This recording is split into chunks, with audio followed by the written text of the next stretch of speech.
I'd like to welcome everyone to today's session of Coffee and Conversation, the Civil War, a Military History. Coffee and Conversation is co-sponsored by Bethlehem Senior Projects, Inc., and this four-part series is funded by Humanities New York. I know, you're right here. So I want to remind everyone, yes, we are recording today's session. If you have any questions, feel free to ask them. You can type them in the chat box, you can raise your hand, or I believe Giacomo says you can just go ahead and ask. Okay. If you want to save them for the end, that's fine as well. I would ask that unless you're actively speaking, you do mute yourself. Other than that, I think we're just about ready to go. So I'd like to introduce Giacomo Calabria. He's a scholar with Humanities New York and has given programs such as the Federalist Papers and Democracy in America here at the library in the past. All right, and I'm going to hand it off to him now. Thank you so much for that introduction, Mary, and everyone, thank you so much for being here. As I usually start these programs, I know that some people are still going to be coming in, so I'm really just going to use these first 5 minutes just to take care of some introductory material. And first and foremost, of course, Mary, thank you very much for hosting this, and of course, everyone at Bethlehem Public Library, thank you so much for all your time that went into this, especially during this chaotic period during the fall of last year and the winter, so that's appreciated. Right now, we have about 30 people and more coming in. This is fantastic. I really do mean this. When it comes to these programs, I've offered about 24 of these throughout the Capital Region and the Mohawk Valley. The largest crowds have always come from Bethlehem Public Library. So to all of you who are on this call, thank you so much for being so active in your library, particularly during these very difficult times. And for everyone who is here, again, thank you. Some of you, I recognize some of these names for returning for the third time for these programs. So that's much appreciated. So before we get started, just so everyone knows, in my experience, the best way to organize these talks is for everyone to please keep yourselves muted unless you have something you want to bring into the discussion. Now, just so you know, these are not simply lectures. Humanities New York funds these specifically to be what's called reading and discussion programs. So these programs are really designed to facilitate community conversations. And specifically, I'm really more providing the material in order to generate that conversation. So for everyone here, if you have any Civil War stories or artifacts or any independent research or even writings or publications, please share them for discussion. It's something that we really want these talks to be a forum where people can talk about their own families or their own research into the Civil Wars or their own writing, artwork. I've actually seen quite a few of that shared in previous classes, so please do that. And we're about 5 minutes after the hour, so I guess we will get started. My name is Giacomo Calabria. I am a scholar with Humanities New York. I am also a published author under the pen name Jacopo Della Quercia. My first book, you can see it over my shoulder here. It's called The Great Abraham Lincoln Pocket Watch Conspiracy. It's a Jules Vernean action adventure based on the real-life mystery of what happened to the pocket watch Abraham Lincoln wore the night he was assassinated. When it comes to the Civil War, I'm actually happy to say I've actually shared that book with Doris Kearns Goodwin when she was visiting Troy recently. And it was wonderful because I had an early edition of the book, and when I showed it to her, she wouldn't let me have it back. So I guess that's a good appraisal from a renowned scholar.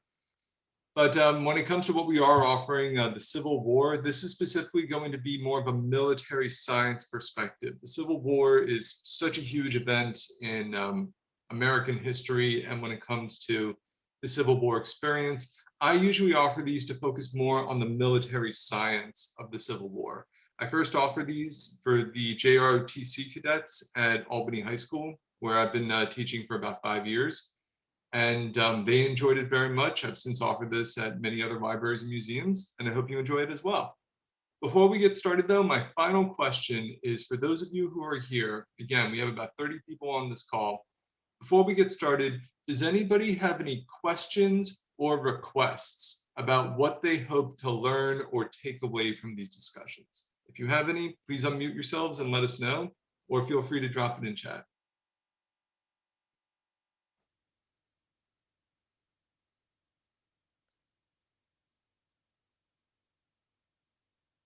Just a reminder, you have the floor right now. If there's anything you would like to say, please unmute yourselves.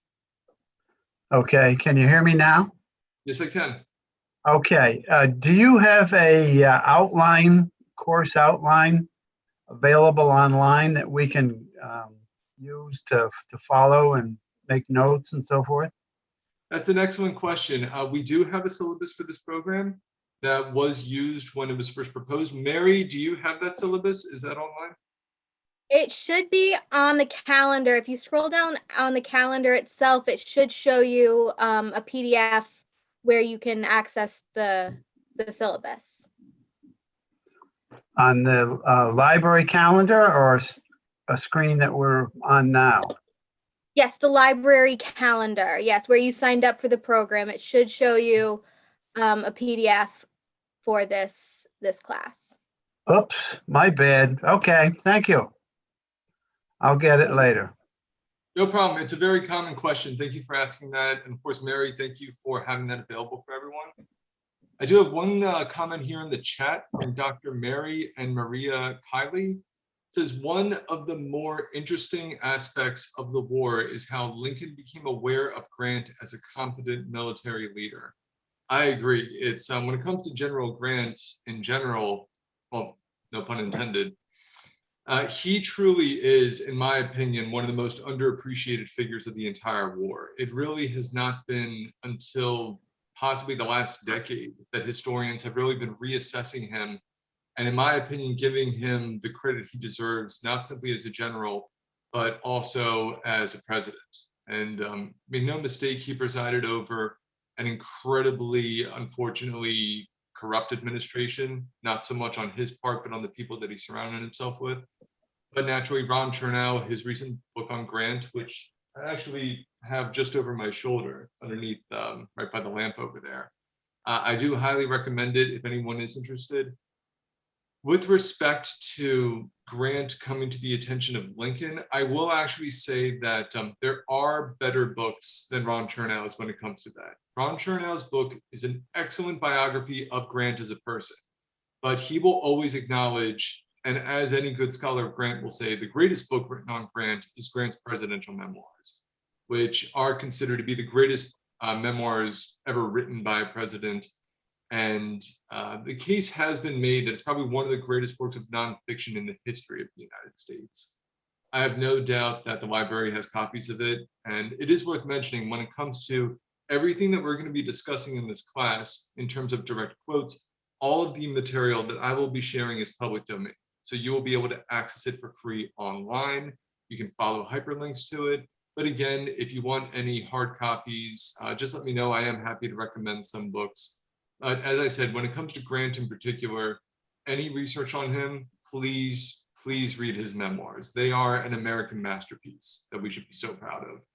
And like I said, when it does come to Ron Chernow, he does give a very good biography of Grant. It's just worth mentioning that when it comes to military science, he will dedicate several pages to the Battle of Shiloh, for example, which first brought Grant to Lincoln's attention.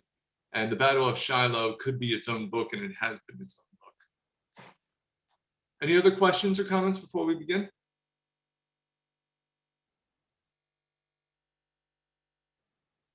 All right, well, as I mentioned, if anybody has any comments whatsoever, if it's something that you don't want to stop class with for whatever reason, please feel free to put them into chat so that we can discuss them. If I'm speaking too quickly, or if you're having any technical difficulties, please either let us know, or you can even direct some of your questions in chat to myself or Mary. If you're having any technical problems, I would refer them to Mary because she'd probably be able to answer them very quickly in chat, at least faster than I could. But otherwise, like I said, if you have any questions or comments, feel free to raise your hand, or you can simply let us know. Just know that you are sharing this discussion with other people, so please, when you're not speaking, keep yourself muted. And we will begin our examination of the Civil War, A Military History, Part 1, 1861. And I will say this program is almost entirely broken apart by year, with 1861, 62, 63, and the final year of the war, 1864 and 65, being merged into a sole class. So again, for the course overview, as mentioned, this will be a 4-week program with about 1 hour dedicated each time. I will be providing all my sources for further research in here. And as mentioned, these are offered predominantly by Humanities New York as a reading and discussion program. And also, since New York history is something that is intertwined with the Civil War, I would like us, whenever possible, to focus a little bit on local history. So for those of you who have had family that fought the war, or just have a local interest in any of the areas we're discussing, feel free to share them with our discussion. It's always wonderful to hear that. So it's very interesting offering this because the United States has changed quite a lot in the 5 years that I've offered this program. I started at my first program on the Civil War was specifically on Abraham Lincoln's speeches. This was chosen by Humanities New York, and I offered it in 2017, I believe, over at the Albany Institute of History and Art. And the first famous speech Abraham Lincoln gave that is considered part of the library of Abraham Lincoln speeches. He likely gave more that we don't know about. But the first great speech he gave was known as his address to the Young Men's Lyceum, which he delivered when he was still a young man. He was just in his late 20s. So I was wondering if we could begin this class by examining Abraham Lincoln's appraisal of how the United States might end. The subject of the Young Men's Lyceum address was the perpetuation of the Union. How much longer can the Union continue to sustain itself? At what point will the Union collapse? He examines this in this famous address, which again, if you do a Google search, Young Men Lyceum's address, the entire address is online. But I was wondering if we could quickly examine this subject, the end of the United States. Do we have a volunteer who can please read this passage here?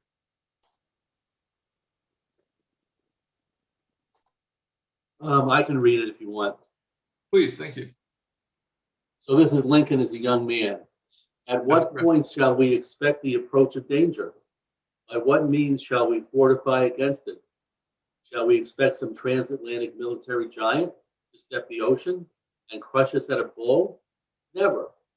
All the armies of Europe, Asia, and Africa combined, with all the treasure of the earth, our own excepted, in their military chest, with a Bonaparte for a commander, could not by force take a drink from the Ohio or make a track on the Blue Ridge in a trial of 1,000 years. Thank you very much. So it's been almost 200 years since Abraham Lincoln shared these words. And I was wondering if we could first discuss this. Do you think he's still right? In the about a quarter of a millennia of the United States' history, about 250 years, do you think he is correct that no one has been able to conquer the United States? Could China, could Russia, could the Third Reich, could the British Empire, in your opinion, do you believe they could have ever penetrated to the Ohio River or conquered the American prairie? What are your thoughts?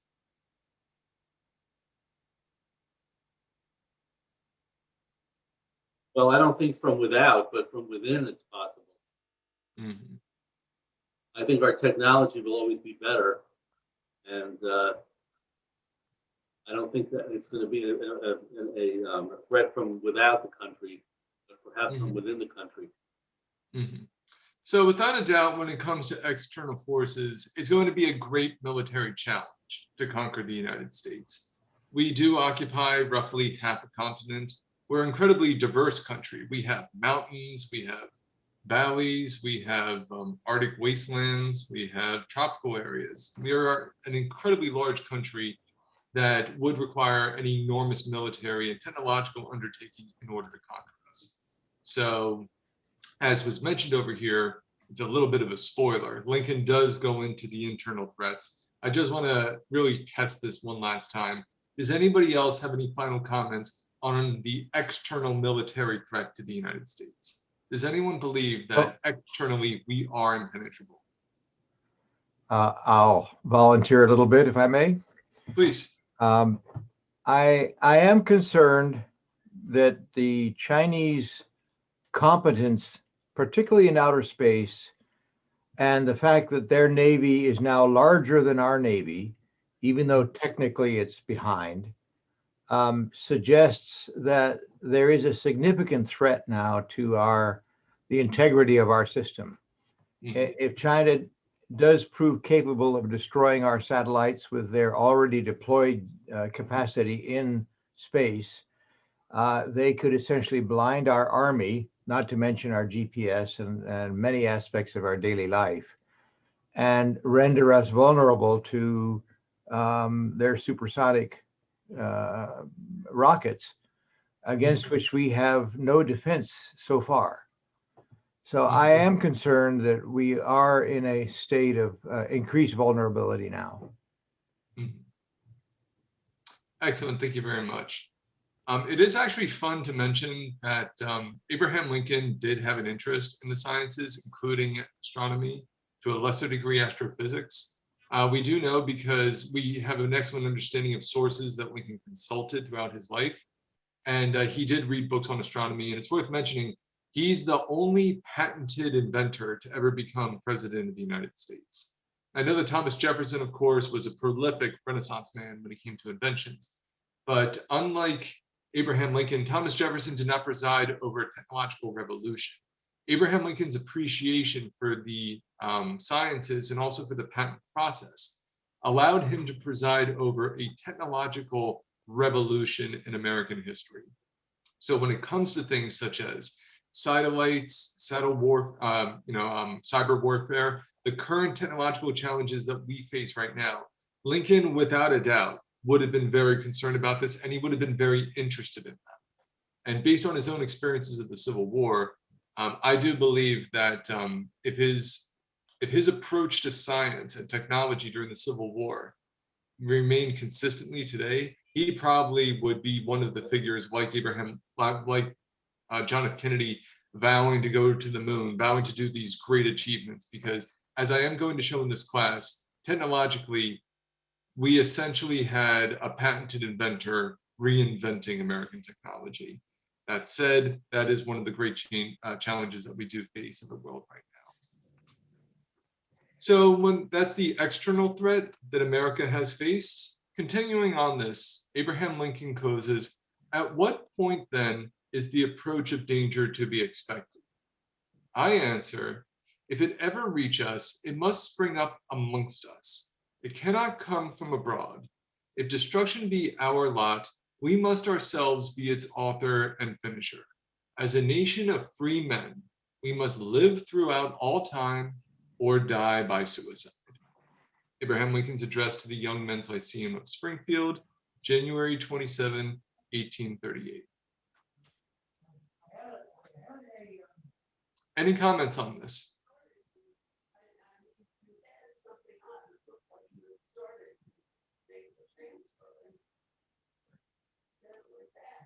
Tough thing is that there's a sequence you have to follow. I'll be more specific. Does anyone think that Abraham Lincoln is correct? If the United States of America is mortal, if it is finite, if it is going to eventually come to some kind of end, be it like the Roman Empire, be it like Brexit, be it what have you, be it like the Ottoman Empire, if we are going to be coming to our end, in your opinion, do you believe it's going to be because of external forces or internal forces? I would agree that it would be internal forces, but I would add maybe a footnote or a caveat. Although I don't think that we could be conquered by armies, I think we could be destroyed. So as someone else pointed out, we could be destroyed by weapons from outer space, or we might be destroyed effectively by some type of ecological disaster or pandemic or something like that. But in terms of an organized nation being able to conquer us and occupy our territory, I think that is so unlikely as to not happen, and that we would fall apart by arguing amongst ourselves rather than anything else. Excellent, thank you so much. So I have a contribution, if I may. Yes, please. I do think the story of Rome is significant for us in that much of what happened in the Roman Empire and what weakened Rome was moral decay. And by the time 4th, 5th, 6th centuries rolled around, and a little afterwards, it was they had no will to defend themselves. And I can see that this was the effort that the Soviets made, and I think China is making a significant effort in this respect as well, to undermine us with drugs, with the continuing sexual revolution, breakdown of the families, and also the criticism of our constitutional system. The 1619 movement versus the 1776 movement, and the woke cancel culture that I think is currently undermining our will as a nation. We can do something about it, but I think it's a significant threat. Thank you very much for that contribution. One thing that I do want to mention, I should have prefaced with this for everyone. I want you to know you are allowed to disagree with each other when it comes to these discussions. All I ask is that they not result in a civil war. Already had one, we don't want to have another. But Well- no, I do want to say though that when it comes to so many aspects that we're facing right now, when it comes to conspiracy theories, when it comes to distrust, when it comes to the idea of social correctness run amok, etc., the possibility of, the idea that the United States is too large or too diverse or becoming too diverse, these existed during the Civil War. The abolition movement itself was actually the subject of the most conspiracy theorizing before the Lincoln assassination in American history. It was without a doubt one of the most consequential social movements in American history. And when it comes to the distrust that this sowed, both sides believed that they were both those who were abolitionists and anti-abolitionists were both completely distrusting the opponents. They were thinking that there was a conspiracy to legalize slavery throughout the entire country, which in certain sectors there were. There was also speculation that there were efforts to outlaw slavery throughout the entire country, which in a way there kind of were. And Abraham Lincoln found himself in this very unique position where, this is my favorite way of describing Abraham Lincoln and the evolution he goes through when it comes to the preservation of the Union. Throughout this speech, which I do encourage everyone to read or even listen to this entire speech. It's a Rosetta Stone of American history. It's so good. In there, Abraham Lincoln does provide very convincing arguments how when bad laws exist, it should be the duty of good rulers to uphold those bad laws with the intention of repealing them. Because he makes it very clear that a bad law is still a law, and a rule of law must be preserved so that when a replacement law comes in, it is also preserved. This is really a very classical approach when it comes to law. It's in many ways harmonious with the writings of Plutarch when it comes to the role of a leadership and also laws, with justice being the main guiding force behind whether a law is a good law or a bad law. I do want to mention, though, since this was mentioned in your point, sir, that when it comes to Rome, and Rome being the most famous example of a republic before, or a great republic, like an empirical one, I should say, that if anyone is interested, probably the best writings I've come upon recently when it comes to the collapse of the Roman Empire, and possibly we as a constitutional republic, what we might be able to learn from it. The two best books I've read on this in the last few years were reading Machiavelli. The author escapes me. I believe it was Macpherson, I could be wrong, but it was published by Princeton University Press within the last few years.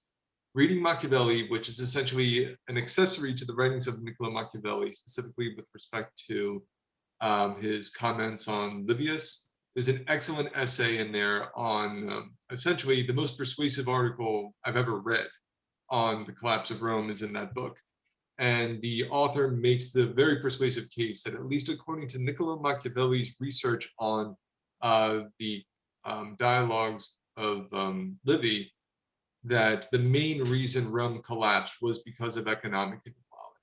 And the author gives a very persuasive argument over how Rome as a republic never should have extended beyond the Alps to the north. So if anyone is interested, highly recommend that book. I also read a very good book recently called Escape from Rome, which did a very good job at dispelling quite a few myths when it came to not only the collapse of Rome, but also explaining why there wasn't another Rome, why the Roman Empire alone was able to control essentially the entire European continent uninterrupted for so many years. So if anyone is interested, I recommend those writings, but those are the subjects of a different topic from the Civil War, so I won't dwell on them too much.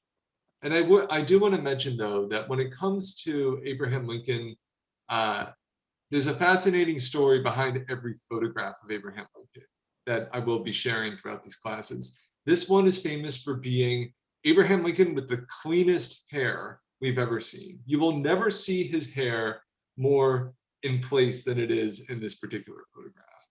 And this was actually taken shortly after he was elected to the House of Representatives. One joke that I heard is that you can almost picture Mary Todd Lincoln to the side with a comb right after, or right before and after this was being done. Fantastic illustration here of how large his hands were. It is worth mentioning. And let's see. When it comes to the Civil War in general, in terms of just raw data for everyone to keep in mind, scholarly, it is considered to have begun between April 12th, 1861, and to have concluded in May 9th, 1865. As with all wars, there's a little bit of gray area when it comes to the war beginning and ending. I do have one quick comment in here. Ronald White's biography of Lincoln shows he had a strong moral revulsion to slavery, but would not have married his daughter to a black. He supported equal but separate. Yes, one of the best examples of that I've come across is, if anybody is interested, there's an entire YouTube series online for free. You can just go to YouTube. It is called The Civil War and Reconstruction Experience. It's from Yale University by Dr. Blythe, I think his name is. And the entire course is on YouTube for free. If any of you want a free Yale education, just do a Google search for that. And he mentions in one of his early classes that as a homework assignment, he would actually assign students to read Abraham Lincoln's first inaugural address, and using only his first inaugural address, they would have to write a persuasive essay that Abraham Lincoln was a white supremacist. And then the next week, they had to use that same exact source, the first inaugural address, to make the case that Abraham Lincoln was dedicated to the elimination of slavery throughout the entire country. Make no mistake, we have very good reason to believe Abraham Lincoln personally disliked and passionately disliked slavery. But when it comes to preserving the Union, he makes it quite clear in his first inaugural address that his main aim was to save the Union. And my own research on the subject, I do believe that if Lincoln could have saved the Union without outlawing slavery, that he would have done that. Ultimately, the decision of the Emancipation Proclamation and ultimately the 13th Amendment, it seemed that those eventually became insurmountable objectives that the Union had to be able to fulfill. And I do know that Ed Bears, he's a famous historian. You may remember him from Ken Burns' The Civil War. I've actually interviewed him. I've spoken to him on the telephone. He had the opinion that Abraham Lincoln would not have won the Civil War, and the Union would not have won the Civil War had it not been for the Emancipation Proclamation. And Eric Fauner in The Fiery Trials makes similar points in how his views evolved. One of my favorite criticisms of Abraham Lincoln during his inauguration is he was described by some Northerners as a first-rate, second-rate man. But make no mistake, Abraham Lincoln, who was self-taught, he was someone who only had about 1 year formal education. He does personally go through a remarkable evolution when it comes to the issue of slavery and abolition. So, as mentioned, when it came to Abraham Lincoln, the war itself is ultimately fought over slavery and secession and the preservation of the Union. Many of you have heard at some point, possibly in the classrooms, I know I heard in the classrooms, that the Civil War was primarily fought because of states' rights or different interpretations of the Constitution or the Declaration of Independence. Basically, if the Civil War was not fought because of slavery, the Confederacy did a really good job at proving otherwise when it came to their declarations of secession. when they secede, they make it very, very clear, each state individually, that they are seceding not only to preserve slavery, but to create essentially a white supremacy nation based on the entire theory that the white, and specifically the white male, is superior to the African American, and really all other races most likely.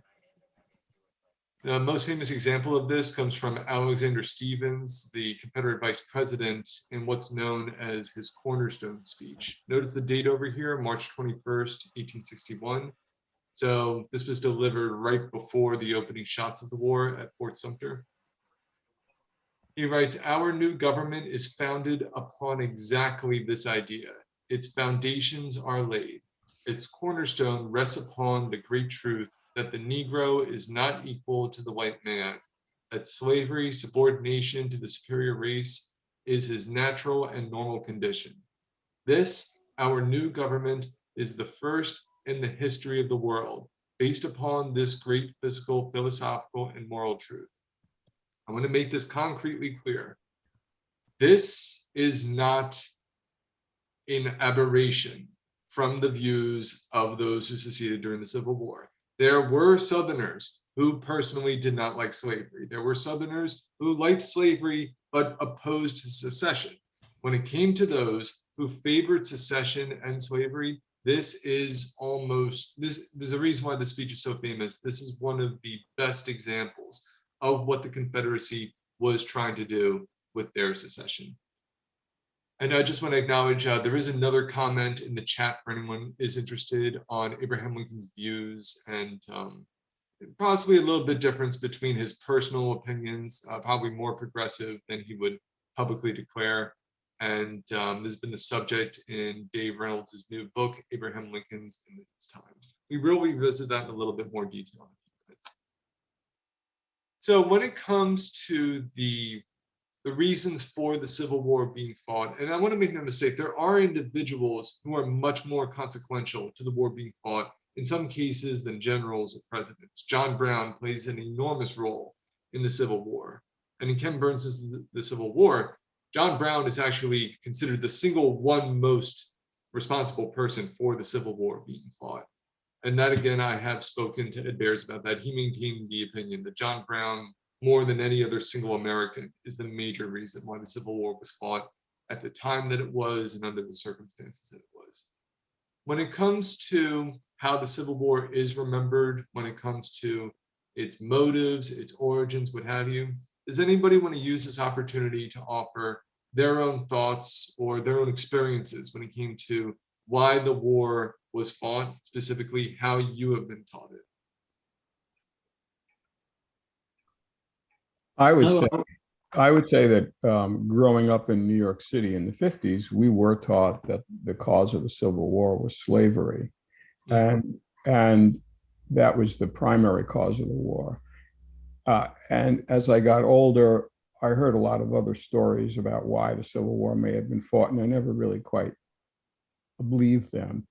And as I've grown into adulthood and read more and more and more and more and more about this, undoubtedly that was the reason. We would not have progressed as a country had not that Civil War been fought, because the schism between the Northern and Southern societies was too great. And I think that there was no other way. John Brown may have really precipitated it, but the country was moving towards that because slavery had to expand to survive. And that ran right into the problem of the Western lands and the Southern lands, and perhaps continuation of slavery onto Cuba and part of the rest of Latin America and the Caribbean, where the British were kind of were really closing it down. So I don't think there was any question that we were going to fight a Civil War. Mm-hmm. Excellent, thank you very much. Kit, I see that you're unmuted. Anything you would like to contribute? I'm sorry? You're unmuted. Was there anything that you wanted to contribute? I go back to a lot of the incidents that happened in the war, and even a carryover from the things that happened during the Revolution. And there was a strong emphasis on preserving what we had over here. And when I think of, Sherman's March to the Sea and the hell that he raised over there, or down there, but it was there was a purpose to it. And then you mentioned John Brown, and a lot of the battles that were fought all had a purpose. They were trying to uphold a lot of the principles of our country, and they ran right into a lot of objections. More than just the segregate or the breaking away from our country and so on. And you mentioned before about whether or not the country is vulnerable now. And I think it is. I think there are a lot of things that were examined and fought over and debated during the Civil War are still being debated right now. The things that are happening in the red states and the things that are happening around the country make me think that we're as vulnerable as we were, 150 years ago or whatever. And so that's all I have to say. Mm-hmm. Thank you so much. Any other final observations or subjects to discuss?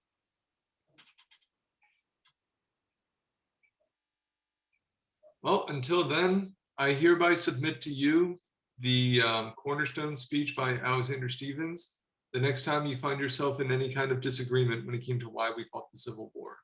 There were peripheral factors that came to the Civil War, economically, when it comes to different interpretations, socially, what have you, but almost all of them stemmed from slavery. Yes, states' rights played a major role when it came to the Civil War with respect to slavery. Yes, economics played a major role in the Civil War with respect to slavery. No matter how you view it, slavery, which was this Gordian knot that the founding fathers were not able to untie in the aim of preserving the Union, is something that they hoped in vain that would be able to be solved peacefully in American history using the mechanics of the Constitution.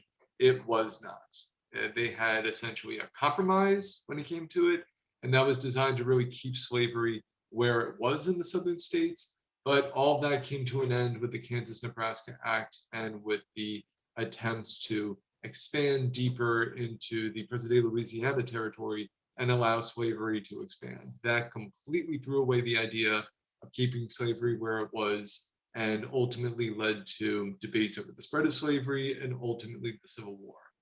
And I do want to say, because this was mentioned in our comments, where it came to slavery had to expand. Now, many people hear that, but many people are never really told why it had to expand. The major reasons why slavery had to expand from its location in the South was because that, one, John Brown was a realization of the greatest fear that so many slave owners had, which was that there would be an insurrection that would, to quote Ed Bears, murder them in their beds. That's the biggest fear that so many of these slave owners had. And not only that, when it came to the Haitian Revolution that happened, just across the pond in the Caribbean, that from the moment that that happened, there was some sympathy among African Americans over what happened over there. That was a slave insurrection that John Brown tried in vain to duplicate in the United States. And make no mistake, John Brown was a cold-blooded killer. He was merciless when it came to his approach to slavery. I've sort of described him several times as a madman who was on the right side of history, but make no mistake, when it came to the blood that he shed with his own attempts to end slavery, paled in comparison to what would eventually happen. But what I am getting at is, in order for slavery to continue to not only be the economic boon, or the economic source, I should say, that it was to the South, but also in an effort to keep the prices of slaves inflated, it needed to expand to areas where there were not slaves, so that way slaves that were overpopulated in the South could be spread over and sold at an inflated rate. This would solve both problems. One, slavery is still very profitable that way, or at least more profitable than if it stayed where it was. And the other benefit is they don't have to worry about this enormous risk of slave insurrection, at least not as much as before. And very good comment over here before we go on from Ron Ginsberg. I would agree with Fred's comment and add that the same issues were the subject of considerable argument by the founders after the revolution and prior to the establishment of the Constitution. And all of these issues continue to be argued after the ratification during the presidency of John Adams and Jefferson. They emerged again prior to the Civil War, and they are prevalent again today. And if anyone is interested for some more writing from the time period, I do actually recommend Volume 1 of Democracy of America by Alexis de Tocqueville. If anyone is interested in some of the essentially distilling what American thought was like before the Civil War when it came to slavery, and when it came to at least Tocqueville's opinion as an outsider in the United States, he did view it as just this enormous iceberg that the ship was slowly steering into. And it is quite sad. The Hall of Shame. The Hall of Shame. Yes? The Hall of Shame.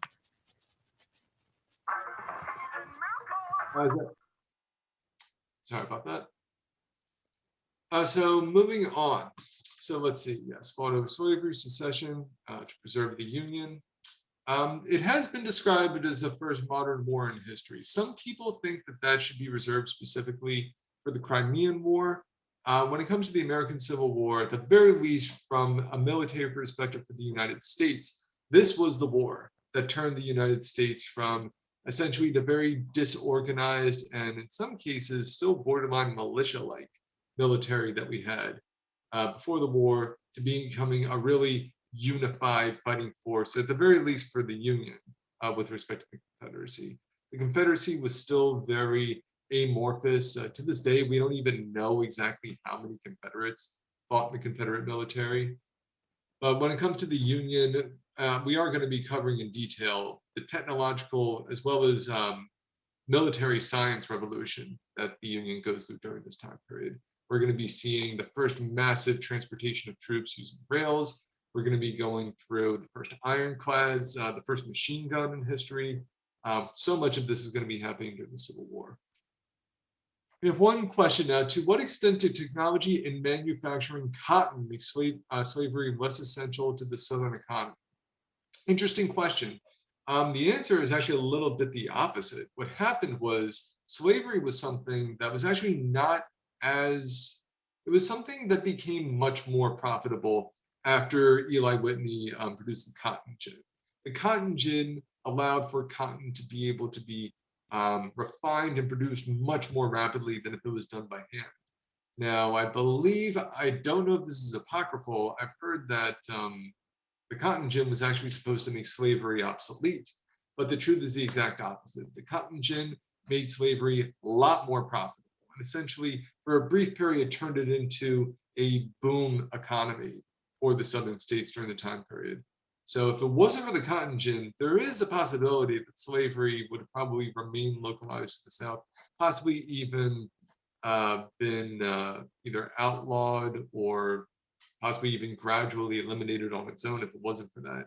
The cotton gin was immensely consequential technologically when it came to the manufacture of cotton. And not only that, when it came to the whole idea that the Southerners had, when it came to the value of cotton, they do try economically a strategy when it came to getting a European recognition when it came to cotton. We will be going into some detail about that. It ultimately failed. What they tried to do was essentially have an embargo of their own cotton as a way of luring France and Spain and the United Kingdom into supporting the Confederacy. That was a failed theory. We're going to be seeing quite a few times that for all the military successes that the Confederacy, including Robert E. Lee, enjoy during the war, in terms of political strategy, the Confederacy was quite unsuccessful when it came to their efforts, both domestically and overseas. And it's one of the more interesting aspects of the Civil War, especially since von Clausewitz, he always he famously described war as simply politics by other means. So, moving into raw numbers when it comes to strength of soldiers, the Union ultimately fields 2.2 million soldiers during this time. with the exception of the enormous civil war that's being fought in China during this time, this probably is the largest standing army in the world during the time, at the very least in the Western war. During this brief period, America does become a massive military powerhouse. And with respect to the Confederacy, as said, we do not know for sure how many Confederates served in total in the Civil War, especially during the very early numbers. A lot of the people enlisting, we just weren't keeping track of them, or at least the individual states weren't keeping track of them. They would just allow anyone who wanted to serve. And so the numbers go from about 700,000 to as high as 1 million. I do want to say that when it comes to Civil War estimates, when it comes to numbers, I have found that it's always wiser to err on the larger side, simply because throughout at least my lifetime, it seems that the Civil War is always larger than we anticipated. And one reason for that is when I was a child, and when I was a teenager, I should say, we were taught that it was 660,000 casualties. That's how many people died during the Civil War. And then more recently, we now know that it was closer to 750,000, possibly even higher than that. And wasn't recruitment of soldiers one of Lincoln's major concerns? Yes, it was. And specifically, we do see the Confederacy institute a national draft before the Union.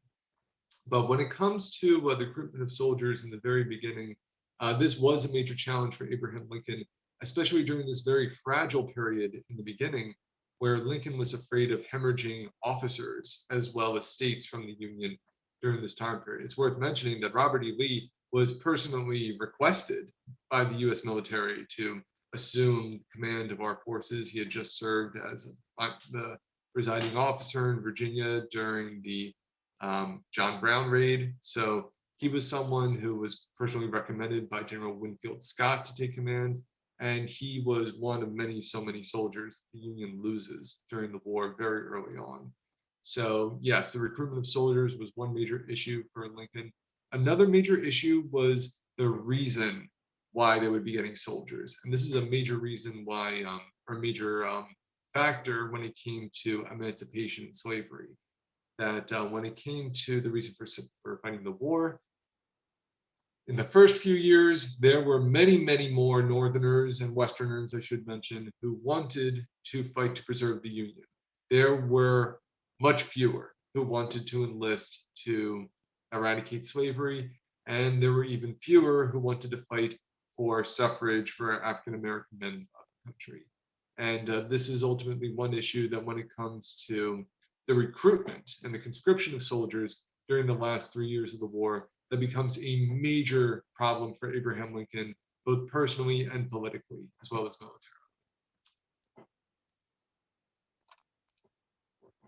And when it comes to casualties, as I said, I have heard that 660,000 is the most common number.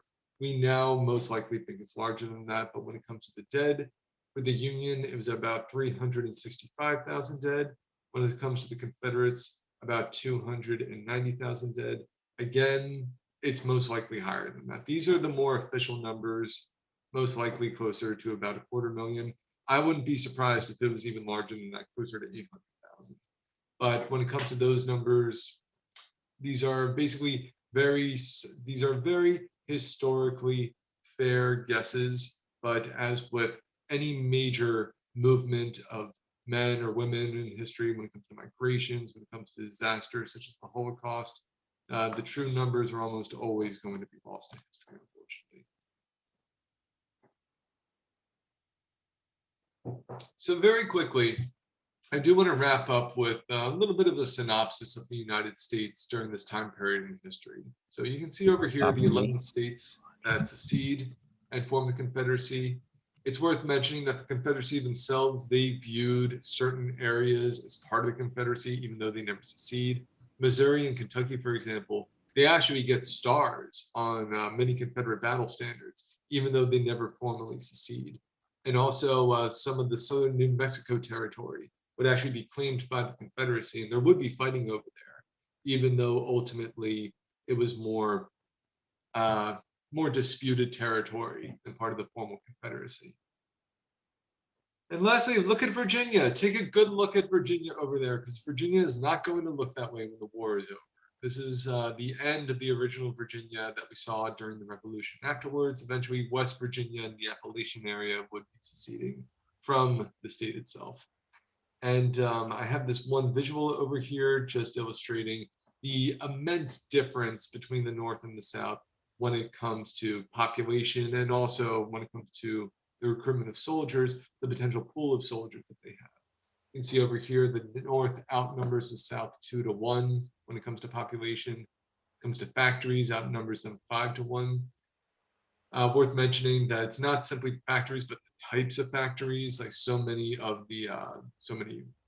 armories that we would be having over here, weapons like cannons, all these factories. So many of them would be more prevalent in the North, where it's worth mentioning has a cooler climate, can allow for having year-round industrial military factories, as opposed to so many southern states that couldn't do that due to the heat and climate.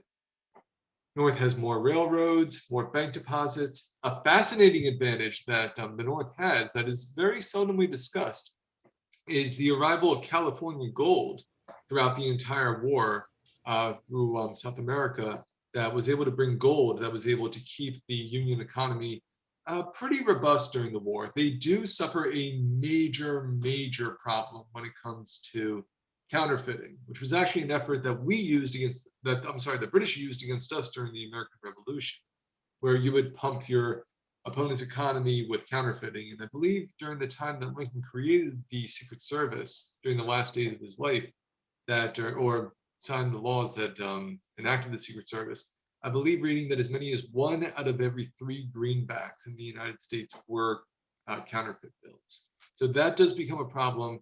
But compared to the Southern economy, that gold that was coming in from California really helped stabilize the Union economy during wartime. And as you can see, the one big advantage the South has is cotton. Let me quickly look at chat. How much money did the war cost on both sides?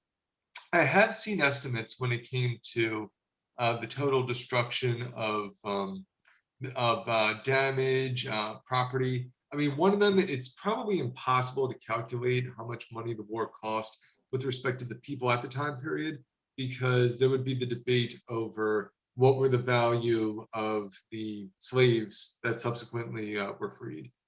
From the Southern perspective, they did have a value to them, that they could even put a cash amount on them. The question is, are we going to be entertaining those figures? When it comes to the national debt during this time period, I think I have seen, this is probably incorrect, I think I've seen several dozens of millions of dollars for the Union. I could be unsure about that. That hasn't been adjusted with respect to inflation. That is a good question. I will research that for next week's class, because that is something where I have explored that before and was a little bit disappointed by how undetermined it is, but things might have changed since I researched that. So I will revisit the total cost. From Jane Matthews, thank you for bringing that to discussion. And the last thing I want to quickly illustrate when it comes to this is just how huge the United States is. We really take for granted how enormous the continental United States is. The difference in latitude between, what was it? The difference in latitude when it comes to New York and say New Orleans is as different as the latitude between Rome and Jerusalem. The difference in mileage between Boston and Los Angeles, that's the same distance almost between Paris and Moscow. We are a huge country, almost the size of Europe when it comes to not only mileage, but how spread out our population is. And so for that reason, these two areas in the United States, when it came to the Deep South in particular and the North, they essentially did view themselves as different countries. And when it came to their loyalty, there is an excellent video on YouTube. I forget who offered it. It might have been the U.S. Army War College, if I'm not mistaken, where they were examining the question of, did Robert E. Lee commit treason? And did all the Confederate officers commit treason when they seceded to fight the Confederacy? And apparently, as much as I truly believed at the time that they did commit treason when it came to taking up arms and fighting the United States military, it did seem that the definition of citizenship was much more vague during the time period before the 14th Amendment. And as a result, there could be a persuasive argument that your citizenship was first to your state rather than to the United States. The United States is a victory for federalism when it comes to the federal government and the unity of the United States. So if anyone is interested, I do recommend listening to that lecture, not simply for better understanding the difference between the North and the South socially and even politically, but also when it came to the very idea of citizenship during this time period, and at the very least, when it came to those who fought the war and those who won the war, they believed that they did not have the legal case to try Confederates with treason. So that's a pretty good reason, or a pretty good evidence, in my opinion, when it comes to whether or not the Southerners, or the Confederates, I should say, were guilty of treason. And Ron Ginsburg just mentioned, should be pointed out that while Lincoln continued the construction of the Capitol Dome, that is correct, to represent the continuation of the Union. He also continued his policy of infrastructure development and social development. That is true. The Homestead Act was still going on during this time period, including, I think, the lands grant colleges, as well as work on the Transcontinental Railroad. That is true, and the beginnings of the national parks. A little bit more afterwards, but it is the same period in history. The Union was able to increase its output for military and other purposes. The South's economy declined as soon as the war commenced and was at its peak at the beginning of the war. Yes, Shelby Foote, who I'm sure many of you know about from the Civil War miniseries by Ken Burns, he did somewhat famously say that the Union fought the war with one hand tied behind their back, that they were still, having all these inventions, expanding westward, essentially continuing the settlement of the West, both militarily as well as technologically. And he said that if the South enjoyed more military victories, the Union would just bring out that other arm from behind their back and win the war. Now, the truth is, the election of 1864 does play a major, major role, and possibly one of the most climactic moments in how the war would unfold. So it is possible that the Confederacy could have won the war. They could even won the war during the first few months of the Civil War. But when it comes to the definition of victory, we should say that it is still something to keep in mind that the Civil War is something that is changing so frequently, in the sense that the common expression that I've heard when it comes to political science, or at least American political science, is that a week is a year in politics. In the Civil War, there's a reason why it takes about 10 or 20 years to write a book on the Civil War, which was only 4 or 5 years long. A lot happens during this time period. But as mentioned, the United States is still very heavily invested in infrastructure and technological expansion and development. So I have over here, we are nearing the end of our discussion. We will continue this in more detail, as I usually do with the introductory classes in the next class. But I do want to make it very clear that Lincoln did truly try to avoid the war at all costs, even if that did mean essentially sanctifying slavery within the Constitution. Could someone please read this passage from the first inaugural address? Could I make a comment? Yes, please. Looking at the conditions during the time of the Civil War and the politics and the feelings and everything, why didn't we let them secede down there? Nothing has improved that much between the North and the South, and particularly right now in this present political climate. Every day I see something else happening that makes me think that why did we try to preserve the Union? Why didn't we just let those states secede?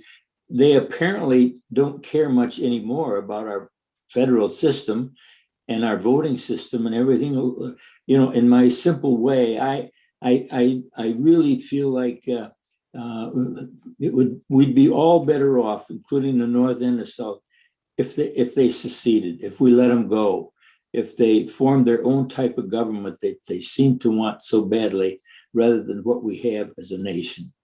Thank you. Thank you for that perspective. It is worth mentioning that thanks to the 13th and 14th and 15th Amendment, that there are quite a few rights that are enjoyed throughout the South that African Americans did not enjoy during the time. So there was one major reason, or things have changed quite a lot, especially when it comes to, say, Virginia, if we want to talk about red and blue states, when it comes to the politics of those respective states.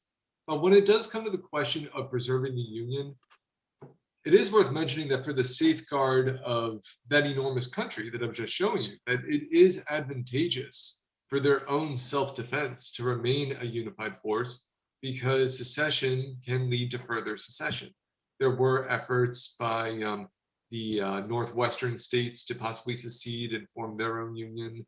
Of course, the New England states, which at the time were very abolitionist, that I have heard some persuasive arguments that if the Union had lost the Civil War, or if the Confederacy had maintained its independence, that they might have seceded as well to join the abolitionist British Empire.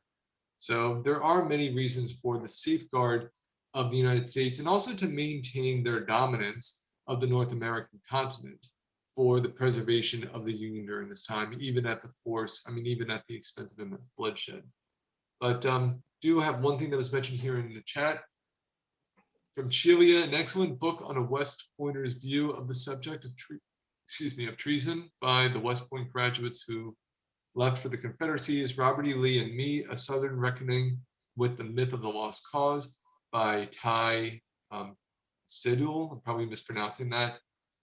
Worth mentioning, Ron Chernow, he takes the hardline approach that whether or not Robert E. Lee and all officers who studied at West Point committed treason, officers at West Point have to take, cadets at West Point have to take an oath that they will not use the education that they are receiving to use against the United States military. So when it comes to that oath, that is unquestionably violated by West Point graduates who fight for the Confederacy. So yes, that is a very good book, and it is in chat if anyone wants further detail on that.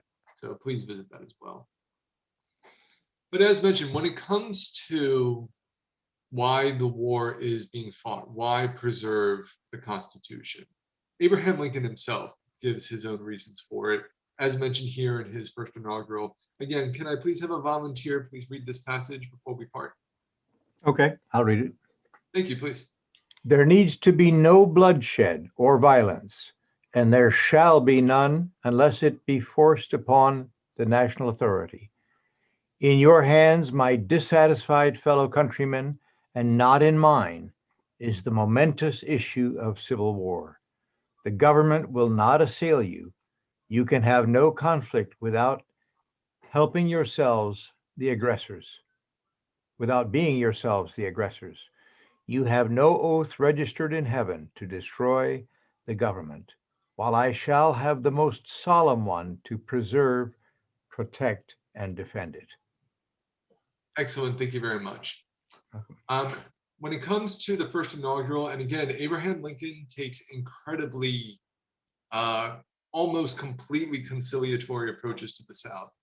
When it comes to things such as the Crittenden Compromise, when it comes to efforts, when it comes to the Corwin Amendment to pass sounds ridiculous, but an unamendable amendment when it comes to legalizing slavery, Lincoln really tried everything that he could to keep the Union together. And even under those circumstances, the South was not going peacefully. During this time, in a way that may seem somewhat similar today, this political fervor known as the fire eaters during this time, they truly believed that the Southern male was superior to the Northern male, and that essentially the Southern states should be the dominant power of the entire North American continent.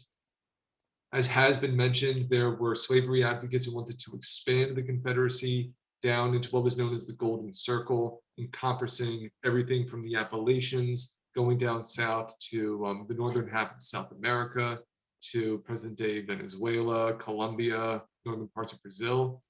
So essentially, the Confederacy, if it was to become its own country, they were not friendly neighbors. They were militarily expansive. They were figures who, as we've seen with quite a few failed republics or quite a few governments in Europe during the 20th century, that they had an expansionist aspect that was not simply militarily tied into themselves, but economically tied in some cases spiritually tied into them. there was basically never going to be a peaceful relationship between the North and the South, because we attempted that during the first few weeks of the Lincoln presidency, and it did not work. And something that's actually not mentioned quite a lot is even before Abraham Lincoln assumed the presidency, he had received all these gifts from the South that were preservatives, that were laced with poison. There had been so many attempts to assassinate him on his way over to his inauguration, including what was known as the Baltimore plot, which Abraham Lincoln, who actually had a very sort of careless approach to his own safety when it came to assassinations, he took the Baltimore plot to assassinate him seriously. So whether or not that plot was genuine, the CIA today, they do recognize the Baltimore plot as a legitimate attempt against Abraham Lincoln. Even though there's some questions about it, Abraham Lincoln took it seriously enough to literally arrive in Washington, D.C. in disguise. So this is before the president was even inaugurated. So as we have seen through recent history, the Confederacy was not simply trying to create their own safety. They were trying very actively to sabotage the Union as it was and the federal government as it was, both when it came to Abraham Lincoln being president and also when it came to the authority that the Union had over federal deposits, national banks, military bases throughout the South. So last thing I want to mention before we part is Ron Ginsburg has written in chat. I was also of the understanding that military oath taken by members of the armed forces at that time was similar to the oath taken today to the Union and the Constitution. I believe that, but I don't know for sure if the wording is exactly the same. I could research that to see if it is. But as mentioned, when it comes to the wording of the oath that cadets at West Point have, we do have the wording for that, and it was quite clear that Confederate officers did violate that if they studied at West Point. But that said, may I comment on that? Yes, please. Prior to the Civil War, the oath at West Point was to the state that the officer came from. That was changed by Stanton as soon as the war started to make it the United States. Mm-hmm. So yes, technically, they didn't violate their oath to the United States, since the oath they swore was to the state that sponsored them. Mm-hmm. Yes, I should clarify that. I mean, I could revisit it for next class. It's a little bit of a deviation, but when it comes to what they are saying, that they are swearing their loyalty to their state, but at the same time, they are also entering into a contract with the academy itself. Right. That in exchange for their education, they will not be using it against it, let alone against other graduates of that academy. That is a fascinating subject. We could revisit it in a little bit more detail in next class, but I actually will get my primary sources correct, so I could even put them up just like this. But I saw in chat, thank you very much for your compliments on this discussion. Our first classes, we do sometimes go over a little bit. I apologize for that. I do get quite, I like getting distracted when it comes to some of these topics, because not simply is this, personal passion of mine, but the Civil War is just such a large and such a fascinating area. What is the importance of this as an oath? Any scholarship on this from Andrew Riley? Yes, there is a lot of writing on this. It is really with respect to the modern debate over whether or not the Confederacy and Confederate officers committed treason. And it is, in my opinion, a discussion worth having, because it allows us to better understand the idea of what was the United States during this time period, and how it was not the unified federal government that it would become after the war. Probably the most famous appraisal of this came from Shelby Foote, where he said, before the Civil War, the United States was referred to in the plural. The United States are, for example. And it was after the Civil War that we start seeing the United States referred to in the singular, and it is. He said, us made us, it is. From Andrew, what is the importance of an oath in general? You know what? That's actually a very good question. We could revisit that a little bit when it comes to Plutarch. I know he has quite a few thoughts on that. I'm actually teaching a separate class on that. But it is something I will go into a little bit more detail on that next class, because as I said, I do want to have all my sources correct on that. I could say just very simply an oath as with so many oaths that we take throughout the United States, they are largely symbolic. They are very classical in their approach, going back to, I mean, the Hippocratic Oath is almost 3,000 years old. It is something that is meant to serve as a law. And the idea is that laws are greater than mortals. Laws outlive us. Laws do not have emotions or thoughts. They simply are what they are. So an oath is a way of sort of prescribing it for a large population. With that said, we have gone 10 minutes over. I apologize, I do that sometimes, but we will be going into more detail about the weapons and the military science of the Civil War in our next class. Mary, any comments or questions before we part? Not for me, and I don't see any additional ones in the chat. If you haven't signed up for next week's session, please do so. You can do so on the calendar, and you can sign up for the next 3 as well. All right. Thank you so much, Mary. And for everyone, my email should be on the syllabus that is online. If you have any questions in between during this week, please feel free to let me know. I'm happy to answer them. And It will everyone, not be the same link.